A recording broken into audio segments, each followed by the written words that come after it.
भावनाओं का दृश्य लोगों को बोध करा रहा। यदि सारे भूमंडल के लोग आदि ईश्वर विश्वासी, मानव धर्मी, सेवा धर्मी, चरित्र और सदाचार पालन करने वाले देश में जगह जगह झुंड बनाकर तैयार हो जाएं, तो सारी मानव की व्याधियां, मानव के कष्ट, तरह तरह के झंझट, उत्पात, वैमनस्यता, ये सभी खत्म हो सकता है और मनुष्य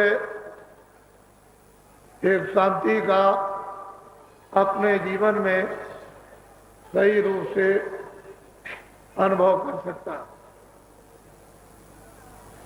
ये छोटे छोटे दृश्य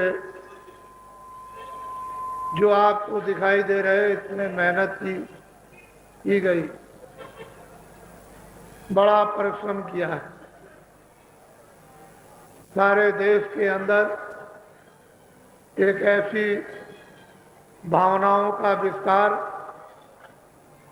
लोगों के हृदयों तक किया गया है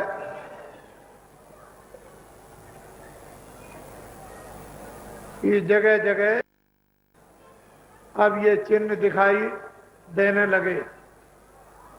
और यदि इस भावनाओं का विस्तार न किया जाता तो देश में रक्तपात, खून की नदी बह चलती। जितने भी छोटे बड़े, पढ़े लिखे अनपढ़, हिंदू मुसलमान, सिख और ईसाई, कर्मचारी अधिकारी, कास्ट और छात्र और सेठ साहूकार, ये सब अनुभव कर रहे हैं कि बाबा जी ने देश में मानव के साथ, इंसानों के साथ बड़ी मेहनत, बड़ा परिश्रम किया। आपके उपदेश के संबंध में कोई भी कुछ बोल नहीं सकता, न तो हिंदू कुछ कह सकता, न मुसलमान, न सिख, न ईसाई, ना कोई देवी देवता का पुजारी। हम इस रास्ते से आपको ले चले हैं और इस रास्ते पर आपको ले आए जहां सभी प्रकार के देवी देवताओं और ईश्वरों के विवाद समाप्त हो जाते हैं। हमने तो ऐसा सनातन अनादि काल का लोगों को पाठ पढ़ाया है और इनको कोशिश की गई ये सब के सब ईश्वरवादी खुदाई बन जाए। भगवान पर विश्वास, खुदा पर यकीन करने लगे। खुदा और भगवान में कोई दो चेहरे नहीं है। सूरज है, उसमें कोई दो रूप नहीं लगे हुए हैं, वो तो सूरज सूरज ही है और चंद्रमा चंद्रमा ही है और तारे तारे ही है, लेकिन कोई दो रूप नहीं है। भगवान के खुदा के अलग अलग नहीं, उसी को उन्होंने अपनी भाषा जबान में खुदा, किसी ने जबान में गाड और किसी ने जबान में गुरु और किसी ने जबान में अपनी अपनी भगवान कह डाला, लेकिन वस्तुतः बोध तो सबके लिए एक ही है, उसमें कोई परिवर्तन नहीं। फकीरों महात्माओं की इस समय पर अहमियत है। अगर वो देश को दिशा नहीं देंगे तो ये सारा का सारा भूमंडल एक जल्लाद का समुद्र बन जाएगा और जिसमें प्राय सभी लोग उसमें डूबकर हाहाकार त्रायमाम करेंगे। आपने कुछ दिन पहले सुना भी और देखा भी होगा, जब वो प्रयागराज में कुंभ था और जब जरा सा एक दलदल बन गया तो उसमें कितने हजार आदमी देखते देखते लोग समा गए और एक के ऊपर एक और एक के ऊपर एक, और ये पता नहीं चला। तो ये जल, पृथ्वी, अग्नि, वायु, आकाश है, किसी समय पर भी अपना ये चीर फाड़ सकते हैं और आपको अपने में ले सकते हैं। लेकिन फिर भी ईश्वर की सत्ता का निरंतर प्रतिपादन होता रहेगा। ईश्वर की सत्ता और उसके ज्ञान का सदैव ही यहाँ संदेश लोगों को सुनने को मिलता रहेगा।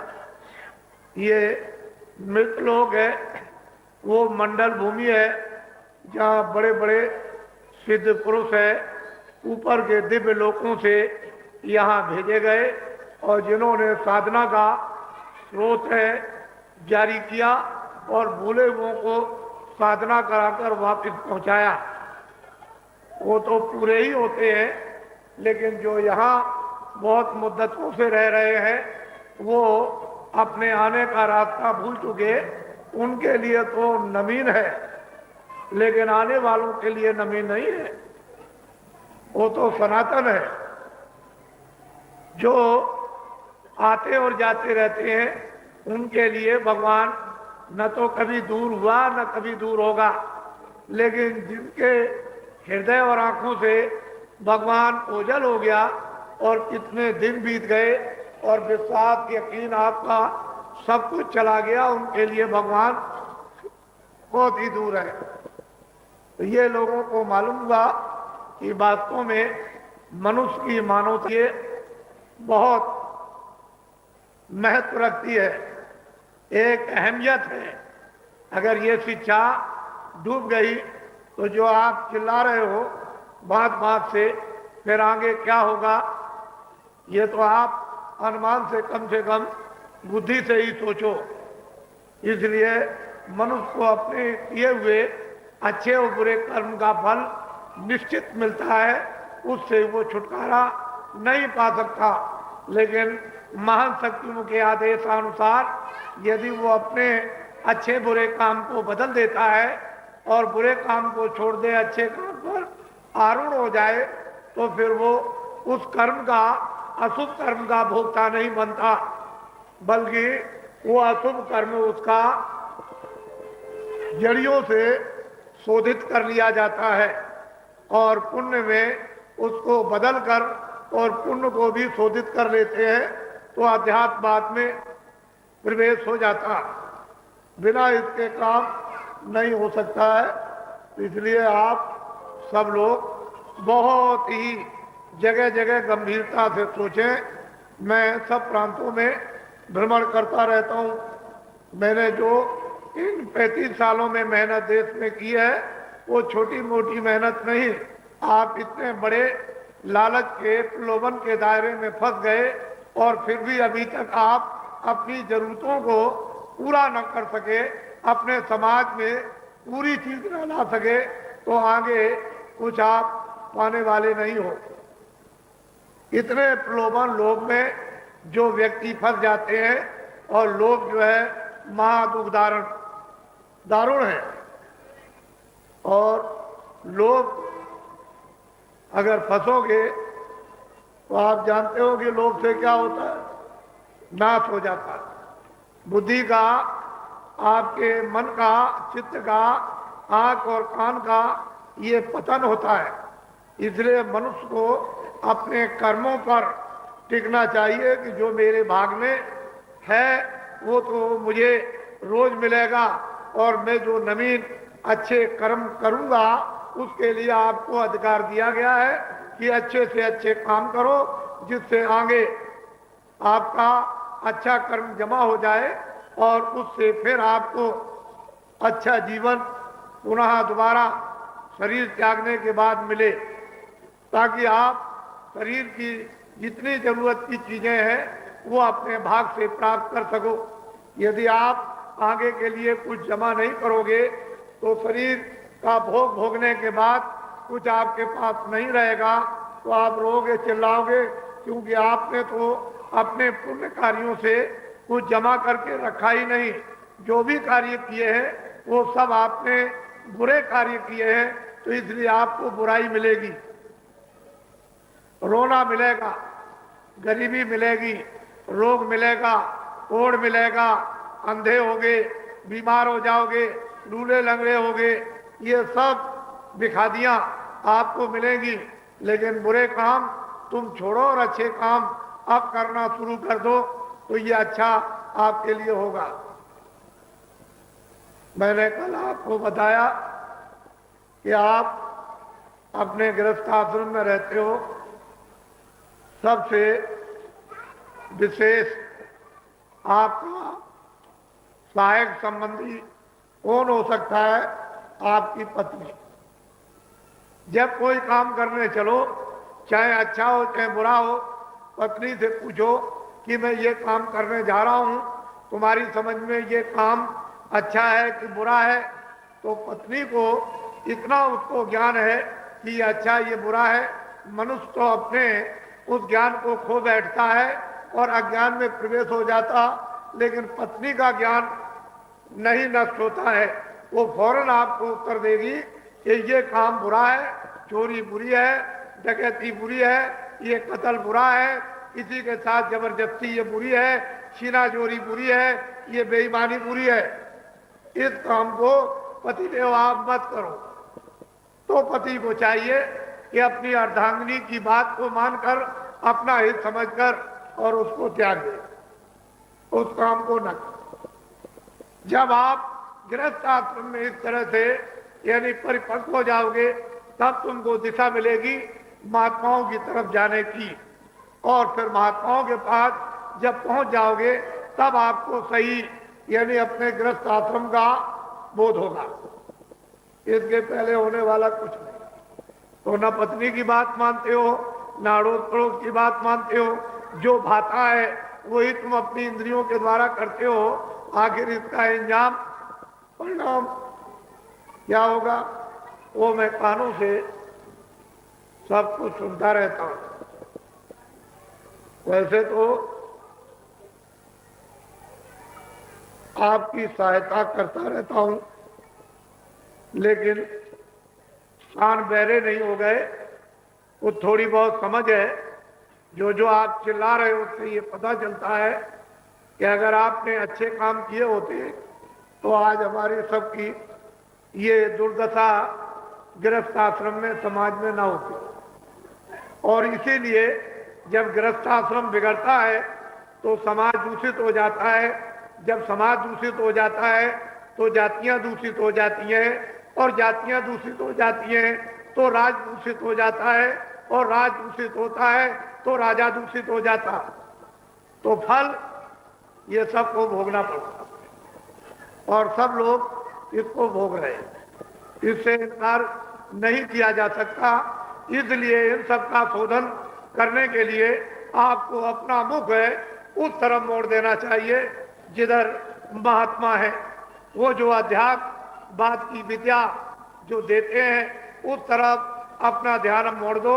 अपनी आंखों को और कानों को चल पड़ो, अपने हाथ और पैरों के कदम को बढ़ाओ। तो हो सकता है कि जो मंजिल आपकी हुई वो वापस हो जाएगी, और जंगली कटीले कांटों से आप बच जाओ,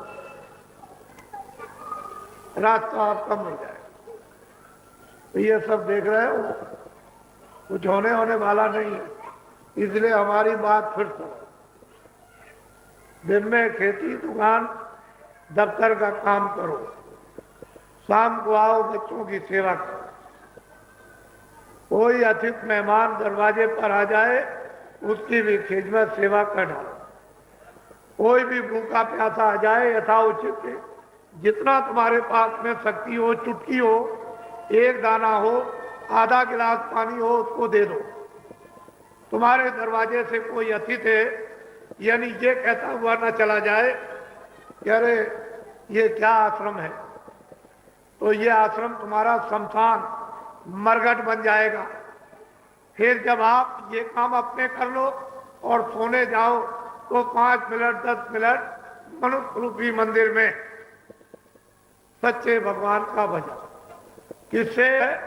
और जीवात्मा भी चेतन है, और ये जीवात्मा उसी भगवान का अंश है। तो मनुष्य मंदिर में अपनी चेतन जीवात्मा से उस चेतन भगवान का भजन 5 मिनट 10 मिनट 15 मिनट रोज आप करो। तुम अगर इनकार करोगे कि मैं भजन और इबादत और मैं पाठ और प्रार्थना नहीं करूंगा, तो आपने अभी कष्ट नहीं देखे, बीमारी नहीं देखी, महामारी नहीं देखी, अकाल सूखा आपने और भुखमरी नहीं देखी। लोगों का ब्राह्मण ब्राह्मण, क्षत्रिय क्षत्रिय, हरिजन हरिजन और मुसलमान मुसलमान और ईसाई ईसाई और सिख सिख और छोटे और बड़े और पढ़े लिखे और अनपढ़, अभी आपने ये लड़ना भिड़ना नहीं देखा। ये सारा संकट आगे आने वाला है। फिर कोई आदमी ये तो नहीं कहेगा कि बाबा जी ने हमको ये सब संदेश जो है क्यों नहीं दिया, तो ये तो आप दोष नहीं लगाओगे। इसलिए आने वाले समय से मैं आपको पहले ही अवगत कराता हूं कि अब आप में ये भावना और प्रश्न उठ जाए कि इसका उपाय क्या है, इसका यत्न क्या है, क्या करें, क्या करना क्या नहीं करना। जब आप में प्रश्न उठ जाएगा कि इनसे हम कैसे बचें, किस तरह से दुख से छूटें, कलेश और कोराम से बचें, हाहाकार त्रायमाम से त्रायमाम, तो अगर सब लोग अपने अपने काम में लग जाएं दिन में और शाम को बच्चों की सेवा में और फिर उसके बाद सोने के पहले भगवान के भजन में और रात को सब सो जाएं, तो ये सब विवाद खत्म। इसकी जरूरत ही नहीं। हमने 50 साल पहले ये देखा था कि लोग अपने उठते थे तो कोई ना कोई पूजा पाठ जो कुछ उनके घरों में मालूम है उसको करते थे। शाम को आए, फिर आकर के जो भी कहान हो, चाहे हिंदू हो चाहे काफ्तार कोई भी हो, बच्चों में भी इतनी नम्रता थी और इतनी भावनाएं थी उनके अंदर, आज्ञा का पालन। लेकिन ये सब खत्म। इसको अच्छी तरह से आप समझो, ये भंडारा है। आज ये पुनीत दिन है। मैं आज तो नहीं कुछ कहना चाहता हूं, लेकिन इसी पर आपको जोड़ दूंगा कि आप चलते चलाते कुछ अपने लिए भी अच्छा होगा कि जमा कर लें, जो आप हिफाजत संभाल इस जीवात्मा की जब चलते वक्त शरीर छोड़ो तो हो जाए फिर खड्डे में। इतने लंबे चौड़े जेल खानों में 4 खाने 84 लक्ष्यों योनियों में और नरकों में न जाए, तो कम से कम थोड़ा बहुत समझ बूझ कर जो तुमने किया है वो तो कर लिया, अब उससे मुख मोड़ लो कि अब हमने जो किया वो तो कर लिया, हमको कुछ नहीं मिला, बदनामी मिली, हमारा लोकाचार भ्रष्ट हुआ, हमारा समाज भ्रष्ट हुआ, हम भ्रष्ट हो गए, हमारे बाल बच्चे भ्रष्ट हो गए और हम भी दुखी हो गए और समाज भी दुखी हो गया और राष्ट्र भी दुखी हो गया और समुदाय भी दुखी हो गया। तो अब तो कम से कम मुंह मोड़ लो और उस बुरे काम से हार मान लो। आप कुछ अपनी शक्ति का जो और अच्छे काम में दिखा दो। अरे भाई, तुम तो एक अच्छे काम के लिए आए थे। मनुष्य शरीर ये मिला था अच्छे काम के लिए, बुरे काम के लिए नहीं। ये जिस्म दिया गया था ये नेक काम के लिए, बद कामों के लिए नहीं। तो आप इन बद कामों में क्यों लगाते हो? अगर तुम इसमें लगाते हो तो कुरान को या रामायण को या गीता को या भागवत को या महात्माओं को या गंगा जमुना को या देवी देवता को फिर आप नहीं मानते हो, क्योंकि आप इस शरीर को और शरीर की इंद्रियों को बुरे काम में लगा रहे हो। तो अच्छे काम में भी लगाओ और मुख मोड़ लो तो अच्छा हो। बाबा जी को निरंतर ये बात वहां तक पहुंचा देंगे कि जब तुम्हारी मृत्यु भी होने लगे तो ये बाबा जी की बातें आपके दिल दिमाग में गुंजारमान होंगी और ये कहोगे उस समय कि बाबा जी ने हमको ये सब समझाया था, लेकिन हमने उनकी बात को कान में रख करके अंदर नहीं उतारा और उस पर कोई विचार विवेक नहीं किया। लेकिन आपको याद रहेगा। तो इसलिए हमारी बात बहुत सीधी है, बहुत सादी है। हमने कल कहा था कि आज आपको नामदान दिया जाएगा, क्योंकि ये भंडारे का पर्व है और ऐसे पुनीत समय में आपको अमूलक धन, अपनी आत्मा का गोपनीय राज भेद ये तो मिलना ही चाहिए, ताकि आपको जीवन में याद रहे कि मैं मथुरा गया था तो मुझे गोपनीय भेद बड़ी सुलभता, बड़ी आसानी से और सरल भजन के लिए सहज, इसमें कोई तकलीफ स्त्री पुरुषों को नहीं। हमने तो ऐसा रास्ता आपके लिए रखा है कि आप बैठ के करो, लेट के करो, खड़े होके करो, चारपाई पे करो, कुर्सी पे करो, सुबह करो, शाम को करो, स्नान करो या ना करो, मेरी तरफ से तो आपके लिए किसी प्रकार का कोई बंधन नहीं। सिर्फ इतना ही बंधन है कि तुम सब के सब शाकाहारी बन जाओ। जितने अनाज हैं 100 बार खाओ, सब्जी और फल को 100 बार, और दूध और घी को आप 100 गिलास आप पियो, और 100 कपड़े आप रोज पहनो, और अच्छे मकानों में रहो। बाबा जी जब आपको मना करे कि आप मत खाओ तब कहना, लेकिन सब खाओ, और बीड़ी भी पी लो, तम्बाकू भी पी लो, हुक्का भी पी डालो, सिगरेट भी पी डालो, बाबा जी आपको मना नहीं करेंगे।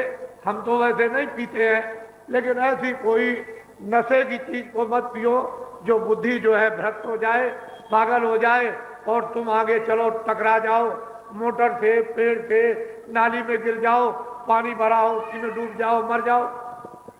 ये तुम्हारे लिए काम, ये किसका काम है? शैतान का। शैतान कौन होता है? पागल। पागल ये उसका काम, तुम क्यों पागल बनते? अच्छे काम करो, मना कौन करता आपको? और इतना नहीं कर सकते हो तो आगे जो तुम भर रहे हो, आखिर में कितने घड़े भरोगे? एक तो तुम्हारा ये घड़ा भर ही गया है, और दूसरा और भर रहे हो आगे के लिए, तो बताओ ये कभी खाली होगा? फिर ये सब भोगना पड़ेगा। तो फिर चिल्लाओगे, फिर कौन आपकी चिल्लाहट को सुनने वाला? बड़े बड़े राजे, बादशाह, चक्रवर्ती, शहंशाह, वहां नरकों में इस कदर से काटे और जलाए जा रहे कि लाखों लाखों और करोड़ों करोड़ों वर्षों तक उन कुंडों में जलाए जाते और चिल्ला रहे, और एक भी सिपाही और तीर और तलवार, उनके रिश्तेदार, बाल बच्चे और जितने भी कौम कौमियत के लोग हैं, एक भी वहां उनके पास नहीं जा रहे। जब ये दिव्य नेत्र ज्ञान चक्षु शिव नेत्र मनुष्यों की इस मकान में जीवात्मा का खुल जाता है, तो ये सब चीजें इसी तरह से दिखाई देती हैं जैसे मैं आपको देख रहा हूं और आप मुझको देख रहे हैं। सब की सब इस तरह से कि महात्माओं ने क्या बताया, 4 खाने क्या है, 84 लक्ष्योनियां क्या है, और ये तमाम अनेक प्रकार के जो नरक हैं वो क्या चीज है, उन नरकों में क्या होता है, और किस तरह से जीवात्माएं उन नरकों में ले जाई जाती हैं, और किन किन कामों से पहुंचाई जाती है, और क्या क्या इनको भांत भांत की सजा इन्हें दी जाती है, ये बिना ज्ञान दृष्टि के कोई पाता नहीं। और जिसको भी ज्ञान दृष्टि मरने के पहले, मौत के पहले यानी प्राप्त हो गई, उन्होंने सबने उन किताबों में लिख करके आपके लिए रख दिया, और ये कहा कि ये जो कुछ भी लिखा हुआ है उन महात्माओं से मिलना जिन्होंने उसको प्राप्त किया, उनसे मिलो, ये सब कुछ आपको सही बताएंगे, और उनकी बात को तुम अच्छी तरह से सुनना, समझना, अमल करना, और जो रास्ता बताएं उस पर चल देना, खुशी खुशी प्रसन्नता के साथ और तमन्ना से, और निकल कर तुम भी उसको देखो। तो आपको तो ये कुछ मालूम नहीं, और यहाँ वैसे डडोरा पीते हैं बेमतलब, यानी पत्थर से पत्थर को टकरा रहे। इस शरीर को पत्थर बना दिया और पत्थर से टकरा रहे, और मिलने वाला क्या? क्यों आकाश? तो आप इन तत्वों की जो कमी हो उसको तो आप पूरा कर लो, कौन मना करता है? लेकिन यह है कि उन तत्वों ही को खत्म कर दोगे तो ये क्या करेगा? ये तो जड़ है।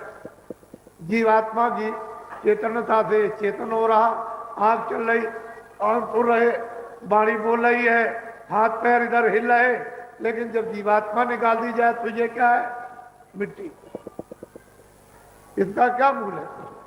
लेकिन अगर इसमें बैठकर तुमने जीवात्मा को जगा लिया और अपनी असली वस्तु प्राप्त कर ली, इसीलिए इसका मूल है, तब ये पूजनीय होता है।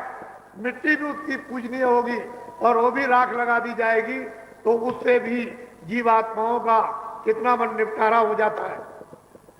लेकिन आप लोग ये सब चीजें सुने समझे, महात्माओं को सब तरह का उपदेश आता है, चाहे वो राजनीति हो। अभी आपको राजनीति जानते नहीं हो, वैसे कहते हो कि मैं राजनीति जानता हूं, लेकिन राजनीति आपको मालूम नहीं, ना आपको कर्मनीति मालूम, ना आपको धर्मनीति मालूम, ना आपको गृहस्थ नीति मालूम, ना आपको समाज नीति मालूम, और ना आपको मुसलमान ईमान नीति मालूम, और ना आपको दया नीति मालूम।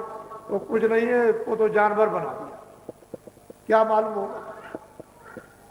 जब बुद्धि को आपने शून्य कर दिया, जिस बुद्धि की इतनी बड़ी इस श्लोक में महिमा थी, उसको शून्य कर दिया, तो फिर आपको क्या मालूम होगा? जरूरत है आप लोग अब से आप अच्छे काम। मैं अभी जब आपका चुनाव नहीं हो रहा था, तब भी मैं ये दौड़ा कर रहा था और लोगों को ये बात बता रहा था, और जब ये चुनाव की घोषणा हो गई तो मैंने कहा कि ये जनता के हक में नहीं है। जहां आप बेईमान बन जाओ, बेईमानी सिखा दो, चोरी सिखा दो, डकैती सिखा दो, कत्ल सिखा दो, तो ये तो कोई सामाजिक काम तो नहीं है। ये सामाजिक काम है, ये तो लूटपाट का काम हो तो कोई भी लूट सकता है। ये कोई सामाजिक मानवता का काम नहीं, प्रजातांत्रिक सामाजिक काम नहीं है। प्रजातांत्रिक सामाजिक काम तो उसी को है कि प्रजा यानी सामाजिक मानव को हर तरह की सुविधा और इसको न्याय रक्षा, जिससे कि निर्भय होकर खेती में, दुकान में, दफ्तर में काम करे, बच्चों की सेवा करे, इस भूमि को अपनी मातृभूमि समझे, और इसके लिए जब जरूरत पड़ जाए तो इस शरीर को अपना बलिदान कर दे, तब तो ठीक है। लेकिन अगर ये कहा जाए कि मातृभूमि के लिए तुम बलिदान हो जाओ, तो कोई भी बलिदान नहीं होगा। लेकिन धन और दौलत के लिए तो तुम यानी बलिदान हो जाओगे। वो तो चोर भी बलिदान होता, डकैत भी बलिदान हो जाता, क्योंकि जब डकैती चोरी करने जाएगा और मुकालमा हो जाएगा तो मारा जाएगा, तो भी। लेकिन मातृभूमि के लिए बलिदान तो नहीं हुआ, वो तो वस्तु के लिए बलिदान अज्ञान में हो गया, ये किसी को मालूम नहीं। तो महात्माओं के पास सब तरह का पाठ ये आपको मिलेगा, हर तरह का बोध मिलेगा, हर तरह की शिक्षा मिलेगी, हर तरह की दिशा मिलेगी, और हर तरह का उपाय आपको मिलेगा। ऐसा कोई उपाय निदान नहीं जो ना हो सके। मैं पहले बोलता रहा कि भाई पंजाब में इतनी घटना हो रही है, आओ मैं तुमको रास्ता बता दूं, 15 दिन में समाधान कर देना उस रास्ते से, ये सारी घटना बंद हो जाएगी। खुल्लम खुल्ला चिल्लाता रहा और आपने सब जगह सुना, और अब भी कहता हूं इसमें कुछ नहीं है। मैं तो यही कहना चाहता हूं कि अगर लोग विचारमान और विचारशील होते और ये समझते कि पंजाब की समस्या का यानी अभी तुरंत शीघ्र उसका साल और समाधान हो जाए, तो एक पंजाबी को आप प्रधानमंत्री बना देते, बस सारा मामला खत्म, बात ही खत्म। सारी आग जो जल रही थी वो खत्म हो जाती। जैसे मान लीजिए कि ऊपर से बर्फ गिरा दी और ये जला हुआ हृदय ठंडा हो गया, ये सब ठंडा हो गया। अरे महात्माओं के पास सब समाधान। अगर इस देश को तुम खंडित नहीं करना चाहते तो जिन्ना को तुम प्रधानमंत्री बना देते, वो पूरब का बांग्लादेश और पश्चिम का पाकिस्तान, ये सारा का सारा भारतवर्ष अखंडित रहता।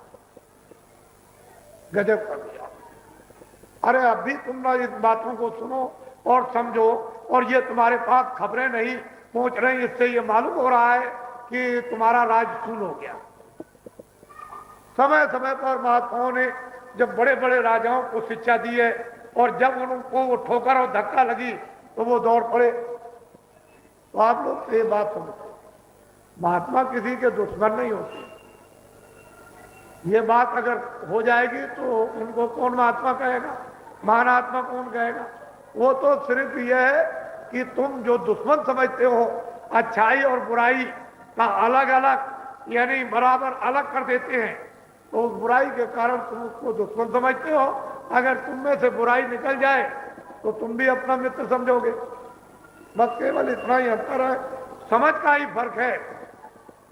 एक विवेक समझ और एक अज्ञान, बस और कुछ नहीं। लेकिन यह है कि हमेशा महात्माओं ने जो काम किया है वो अभी इतिहास कहीं गया नहीं। तो आप लोगों से मेरी विनती प्रार्थना है कि आप कुछ चलते चलाते, बहुत गया थोड़ा रहा, ये भी जाने वाला है। बहुत समय चला गया और मतलब ये अब जो रह गया उसमें कुछ है, ये भी कर लो और इसको भी कर लो। मैं कब मना करता हूँ? मैं तो किसी को साधु बनाता। मैंने तो स्वामी जी महाराज से कहा था कि कहीं काम कर ले, कह लगे अरे भाई जब छोड़ करके चल दिए हो तो अब और दूसरा काम कर लेना। अब ये छोटा मोटा काम क्या करते हो, काम तो काम है, तो ये बड़ा काम करना। तो इस बड़े काम में भी तो समय लगेगा, एक छोटे से काम में तो ये बड़ा भी काम किया जा रहा और छोटा भी काम करना पड़ता। वही मियाँ दरबार करते हैं और वही मियाँ चूल फूकते हैं, दोनों काम करते हैं। तो असली चीज ये है कि इसको समझो और नामदान ले लो। ये बड़े सौभाग्य की घटना, ये अमोलक वस्तु नहीं मिलती। कितने लोग यहाँ से चले जाते हैं और फिर ये कहते हैं कि मैं आश्रम पर गया लेकिन नामदान नहीं मिल पाए। तो गलती तो उनकी ये हो गई कि वो मथुरा चले गए होंगे, वृंदावन, तब तक नामदान हो गया। फिर शाम को जब समय नहीं मिला तो उनके जाने का समय हो गया, वो चले गए। लेकिन यह है कि नामदान तो होता ही। अगर आप ये प्रतिज्ञा करते कि वास्तव में मुझे नामदान लेना है तो आपको कहीं नहीं जाना, क्योंकि ये तो मथुरा ही है, ये तो मधुबन यानी 84 कोस की परिक्रमा का प्रथम स्थान है। यहीं से शुरुआत होती है परिक्रमा की, और उस स्थान पर आप बैठे हुए हो तो जो आपने मुख्य स्थान को पकड़ लिया तो आप अपनी वस्तु को ले लीजिए, तब आप जाकर के परिक्रमा लगाइए। इसलिए अमोलक चीज लीजिए, बड़े सौभाग्य ये समय है। तो जो भगवान का नाम बोलो, सब लोग एक साथ एक आवाज में बोलना, आगे पीछे नहीं। सबकी ये बात, पूजा करने वाले अपनी पूजा करते रहो। जब पूजा करके आओ तो चुपचाप जबान को बंद रखो और चुपचाप अपना बैठ जाओ या खड़े हो जाओ। पूजा करने वाले अपनी पूजा करें, क्योंकि उसका संकल्प अलग है। हर चीजों का संकल्प अलग अलग होता है और उस संकल्प के फल भी अलग अलग होते हैं। इसलिए वो तो आप अपना काम करते रहो और वो चीज आप अलग लो और ये चीज अलग है, इसका अलग संकल्प है। ये नहीं है कि एक ही चीज अलग अलग है तो अलग अलग काम है। भाव अलग अलग संकल्प करके और यथाउचित है, जिसको जितनी जरूरत उसको दिया जाएगा। तो सब लोग एक साथ बोलना, आगे पीछे। पहले मैं बोलूंगा, उसके बाद आप। जब मैं चुप हो जाऊंगा तो आप भी चुप हो जाओ। टाट वाले भी है, पुराने नामदानी है, सादे भेष में, सादी पोशाक में। जिनसे कहो कि भाई आप पुराने नामदानी हो या टाट वाले, तो हमको 5 नाम, 5 रूप, 5 स्थान ये और आवाजें लिखवा दो, और हमको भजन 2 मिनट में, हमको ध्यान 2 मिनट में, और 2 मिनट में हमको सुमरन, ये सब विधि हमको भजन ध्यान सुमरन की बता दो। विधि आपको ये बैठाल कर और सुमरन की विधि आपको ये बता दे। फिर जब आप विधि उसको समझ लो और नाम याद हो जाए, रूप और स्थान और आवाजें फिर सही सही रूप से करना अब आप शुरू कर दो, तो देखो कितनी जल्दी आप मनुष्य मंदिर में खजाना मिलता है। ये तो आत्म खजाना है, ये रूहों का है, जीवात्माओं का ये भरा हुआ। लेकिन महापुरुषों के बगैर भेद बताए बिना युक्ति के ये कोई जान नहीं सकता। इसको कहते हैं नामदान।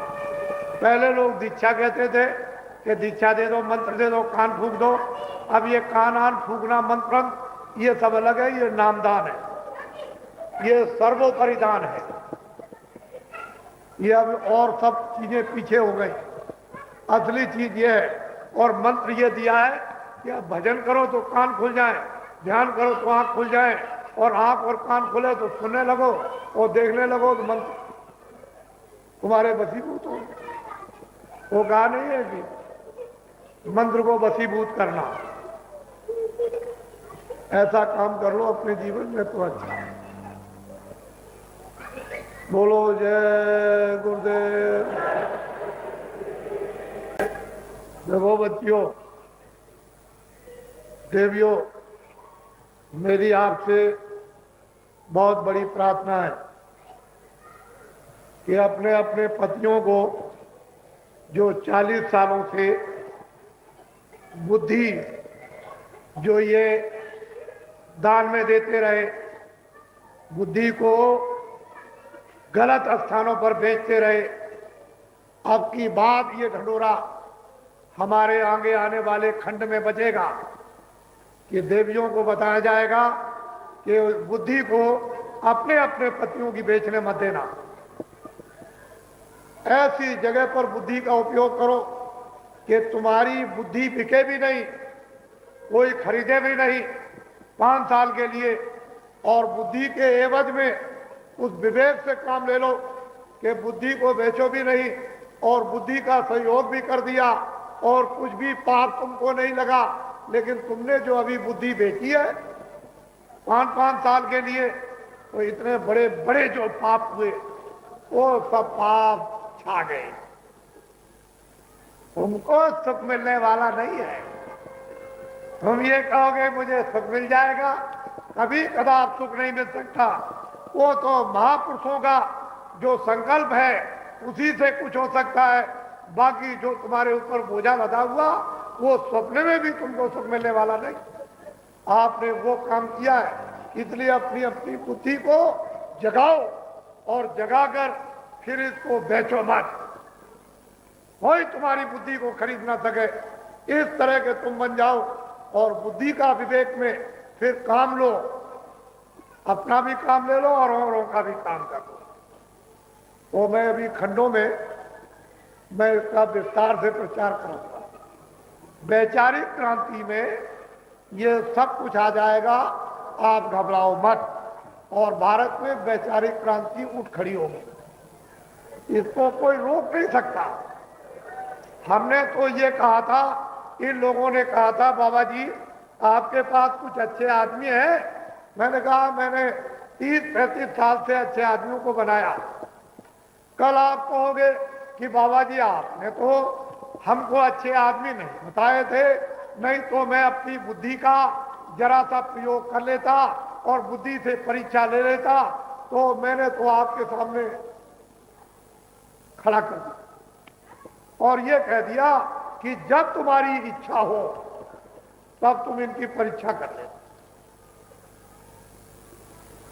जब तुम्हारी इच्छा हो तब परीक्षा कर लेना। मैंने कुछ नहीं कहा, तुम्हारी इच्छा हो, हमने अच्छे आदमी, अब तुम जैसा चाहो, इधर परीक्षा करना चाहो इधर करो, इधर परीक्षा करना चाहो उधर करो। इधर परीक्षा करोगे बुद्धि बिकेगी नहीं, कोई खरीद नहीं सकता है। उधर परीक्षा करोगे बुद्धि बिक गई। जब आपने बुद्धि और अकल को बेच दिया तो तेरे पास इंसान क्या रह गया? तो बिकी हुई अकल और बिकी हुई बुद्धि से भगवान का स्मरण और खुदा की तो इबादत कैसे कर सकता है? ये सोच तो कम से कम, क्योंकि तूने तो अपनी अकल को बेच दिया और बिकी हुई अकल घुट्टा टेक दिया कि रोजी रोटी हमको दे दो। अरे गुनहगार काफिर इंसानों से रोजी रोटी और काफिरों से मांगते हो? ऐ नालायक नादान, वो उस पर यकीन कर, अल्लाह ताला पर, उस भगवान पर, ब्रह्म पर, जितने प्रारब्ध बनाई है। अगर मुंह खोल करके चिल्लाए हे भगवान अल्लाह ताला तू मुझको रोजी रोटी दे दे, अरे तुझको सब कुछ मिल जाएगा, रोजी रोटी भी मिलेगी, बरकत भी मिल जाएगी और तेरे पापों का भी हरण हो जाएगा। अरे तू चिल्लाता ही नहीं, बार बार उसी गड्ढे में दौड़ के गिरता उसी। फिर ये कैसे होगा?